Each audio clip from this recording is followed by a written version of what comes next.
दोस्तों नमस्कार। स्वागत है आप सभी का स्टडी अड्डा पर। दोस्तों इस वीडियो में हम आदित्य रंजन सर मैथ का जो फार्मूला ई बुक है उसका जो फार्मूला वाइज रिवीजन है उसको कंप्लीट करेंगे। तो पहले हम देखेंगे यहाँ पे ज्योमेट्री के फार्मूला और कंसेप्ट। तो दोस्तों पहले हम देखते हैं लाइंस और एंगल्स, रेखा और कोण। तो दोस्तों इसमें 5 उपविषयों में विभाजित किया गया है जो इस प्रकार हैं: बिंदु, रेखा और कोण, ट्रायंगल, चतुर्भुज, बहुभुज और वृत्त। ठीक है, तो इसको हम दोस्तों चैप्टर वाइज देखेंगे। बिंदु, बिंदु शून्य त्रिज्या का कोई वृत्त होता है। बिंदु के प्रकार, तो ये संरेख बिंदु। यहाँ पे दोस्तों हम आप लोगों के लिए बता दें कि ये एसएससी सीजीएल को देखकर बनाया गया है। आदित्य रंजन सर आप लोग जानते होंगे, सेंट्रल एक्साइज में इंस्पेक्टर हैं।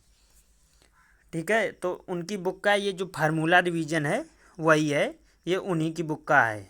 मेरा कोई इसमें रोल नहीं है, लेकिन मैं इसका जो फार्मूला रिवीजन की सीरीज है अन्य अभ्यर्थियों को फ़ायदा हो इस लिहाज से मैं ये वीडियो आप लोगों के लिए डाल रहा हूँ। तो दोस्तों मोस्ट इम्पॉर्टेंट है संरेख बिंदु। ए नंबर पर दिया है ए, बी और सी एक संरेख सीधी रेखा में। यहाँ पे दोस्तों बिल्कुल छोटे से छोटे पॉइंट को भी आप लोगों के लिए डिस्कस किया गया है। असंरेख बिंदु, 3 या 3 से अधिक बिंदुओं किसी एक सीधी रेखा में स्थित नहीं हो तो ये बिंदु असंरेख होते हैं। ठीक है, और 2 नंबर पर आप लोग देखिए, रेखा अनंत संख्या में बिंदुओं से मिलकर बनी होती है और इसमें सिर्फ लंबाई होती है, अर्थात इसकी कोई मोटाई चौड़ाई नहीं होती है। रेखा का कोई अंत बिंदु नहीं होता, इसलिए इसे दोनों दिशाओं में बढ़ाया जा सकता है। नेक्स्ट आप लोग देखेंगे सीधी रेखा।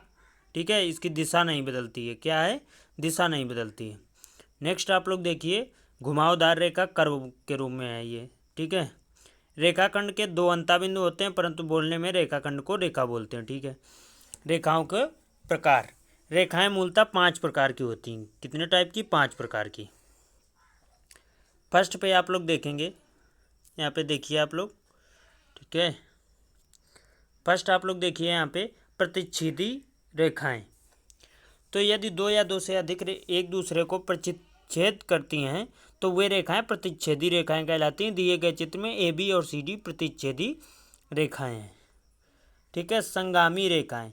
यदि 3 या 3 से अधिक, दोस्तों यहाँ पे ये पॉइंट आप लोगों के लिए देखने योग्य है कि यदि 3 या 3 से अधिक रेखाएं एक ही बिंदु से होकर गुजरती हैं तो वे संगामी रेखाएं कहलाती हैं। क्या कहलाती हैं? संगामी रेखाएं। और जिस बिंदु से होकर ये सभी रेखाएं गुजरती हैं उसे समवर्ती बिंदु कहते हैं। ठीक है, यदि 3 या 3 से अधिक रेखाएं एक ही बिंदु से होकर गुजरती हैं तो वे संगामी रेखाएं कहलाती हैं, और जिस बिंदु से होकर ये सभी गुजरती हैं उसे समवर्ती बिंदु कहते हैं। ये इंपॉर्टेंट है। ठीक है, नेक्स्ट आप लोग देखेंगे समांतर रेखाएं। क्या? समांतर रेखाएं। तो 2 समांतर रेखाएं होंगी यदि वे समान तल में स्थित हों और अनंत तक बढ़ाने पर भी एक दूसरे को प्रतिच्छेद न करें। यहाँ पे ये पॉइंट समांतर रेखा में इम्पोर्टेंट है कि अनंत तक बढ़ाने पर भी एक दूसरे को प्रतिच्छेद न करें। 2 समांतर रेखाओं के बीच की लंबवत दूरी सभी जगह समान होती। क्या होती? समान होती। ये पैरेलल का निशान है।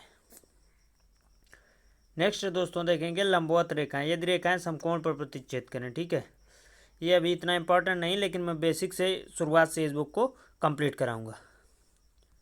ठीक है, तिर्यक रेखाएं। वह रेखा जो 2 या 2 से अधिक दी गई रेखाओं को अलग अलग बिंदुओं पर काटती है, दी गई रेखा तिर्यक रेखा कहलाती। नेक्स्ट आप लोग देखिएगा इंपॉर्टेंट पॉइंट्स फॉर लाइन्स। ठीक है, 2 अलग अलग बिंदुओं से होकर सिर्फ और सिर्फ एक रेखा गुजरती है। ठीक है, 2 या 2 से अधिक रेखाएं समतलीय कहलाती हैं यदि वे एक ही तल में हों, अन्यथा वे असमतलीय कहलाती हैं। 2 तलों का प्रतिच्छेद एक रेखा होती है। ठीक है, 2 तलों का प्रतिच्छेद एक रेखा होती है। कोण। जब 2 किरणें एक ही उभयनिष्ठ बिंदु से प्रारंभ होती हैं तो एक कोण बनता है। जो 2 किरणें कोण बनाती हैं उन्हें कोण की भुजा कहते हैं। ठीक है, और यहाँ पे उभयनिष्ठ प्रारंभिक बिंदु शीर्ष कहलाता है। ठीक है, ये जैसे ए ओ बी कोण बना। दोस्तों अब कोण के प्रकार। ठीक है, तो ये एक्यूट एंगल न्यून कोण। यदि किसी कोण की माप 90 अंश से कम है तो वह न्यून कोण होगा। ठीक है, यदि 90 अंश के बराबर है तो समकोण होगा। यहाँ पे 90 को बेस लेकर चलते हैं। और अधिक कोण, यदि किसी कोण की माप 90 अंश से अधिक है परंतु 180 से कम है तो वह अधिक कोण होगा। ठीक है, 90 से अधिक और 180 से कम। क्या है? 90 से अधिक और 180 से कम, तो वह क्या होगा? अधिक कोण होगा। ठीक है, यहाँ पे देखिए बृहत कोण। पहले देखिए ऋजु कोण। ऋजु कोण यदि किसी कोण की माप 180 अंश के बराबर है तो वो ऋजु कोण होगा। क्या होगा? ऋजु कोण होगा। बृहत कोण यदि किसी कोण की माप 180 अंश से अधिक परंतु 360 से कम है। यहाँ पे दोस्तों दो पॉइंट बहुत ही इंपॉर्टेंट है। यहाँ पे देखिए अंतर थोड़ा सा समझिए। अधिक कोण में क्या है? 90 अंश से अधिक और 180 से कम। ठीक है, अधिक कोण 90 से अधिक 180 से कम। और यहाँ पे देखिए बृहत कोण। क्या है? बृहत कोण। ठीक है, ऋजु कोण 180 के बराबर है, वहाँ पे समकोण 90 के बराबर है।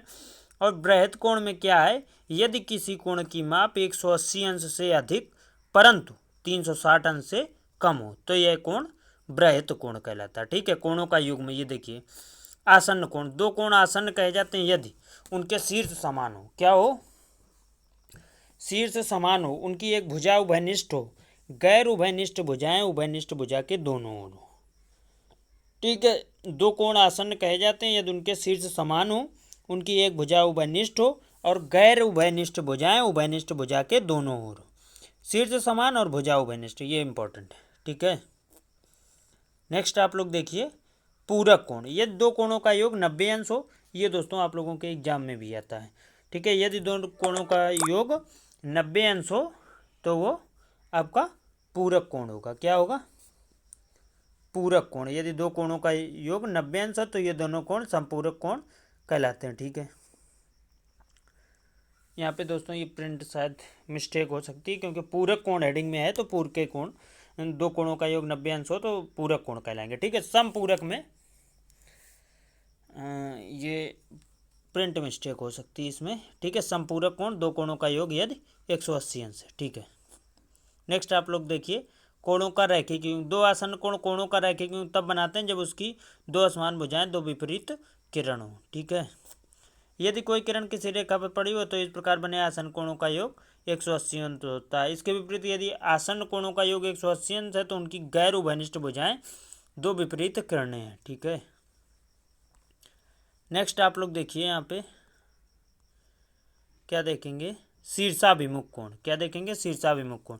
तो यदि दो कोणों की भुजा विपरीत किरणों के दो युग्म बनाती हो तो दोनों कोण शीर्षाभिमुख कोण कहलाते हैं। ठीक है, दूसरे शब्दों में जब दो रेखाएं प्रतिच्छेद करती हैं तो शीर्षाभिमुख कोणों के दो युग्म बनते हैं। शीर्षाभिमुख कोणों की प्रत्येक युग्म बराबर होते हैं। ठीक है,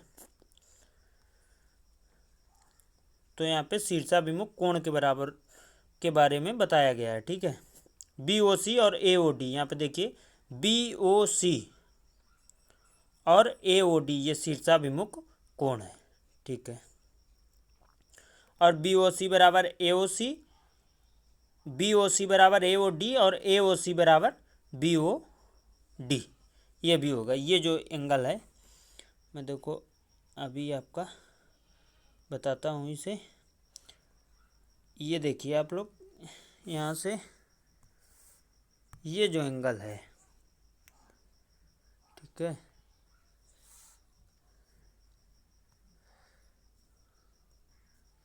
ये देखिए ये एंगल जो है AOC।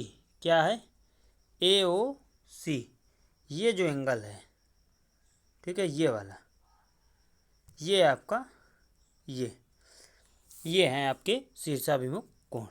ठीक है दोस्तों, नेक्स्ट आप लोग आगे देखिए संगत कोण। जब दो समांतर रेखाएं एक तिर्यक रेखा द्वारा प्रतिच्छेद की जाती हैं तो वे संगत कोण के युग्म बनाती हैं। ठीक है, संगत कोण यहाँ पे देखिए 1 5 4 8 3 7 और इस फिगर में देखिए आप लोग और 2 6, ये दोस्तों आप लोगों के संगत कोण है। संगत कोण, ठीक है, कॉरस्पॉन्डिंग एंगल्स इंग्लिश में भी लिखा है, आप लोग अगर चाहें तो देख सकते हैं लैंग्वेज चेंज करके। एकांतर कोण। जब दो समांतर रेखाएं एक तिर्यक रेखा द्वारा प्रतिच्छेद की जाती हैं तो वे एकांतर कोणों के युग्म बनाती हैं। एकांतर कोणों के प्रत्येक युग्म बराबर होते हैं। ठीक है, तो ये देखिए आप लोग कोण 3 से कोण 5, कोण 2 से कोण 8 और कोण 1 और 7, कोण 4 और कोण 6। ठीक है, ये आपके एकांतर अंताकोण और एकांतर बाहुकोण। ठीक है, एकांतर अंताकोण और एकांतर बाहुकोण, इसके बारे में आप लोगों का ये बताया गया है।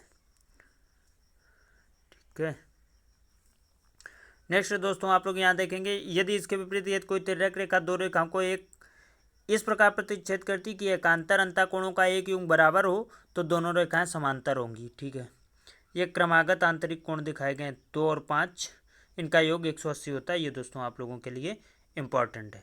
नेक्स्ट दोस्तों ट्रायंगल हम दूसरे वीडियो में करेंगे। आज के लिए बस इतना ही। मैं इस बुक को कंप्लीट फार्मूला बाइट आप लोगों के लिए रिवाइज कराऊंगा। दोस्तों जुड़े रहिए हमारे चैनल के साथ और चैनल को अधिक से अधिक छात्रों तक शेयर करिए। अभी भी बाकी छात्र हैं जिन तक वीडियो नहीं पहुंच रहे हैं, आप लोग अधिक से अधिक शेयर करें।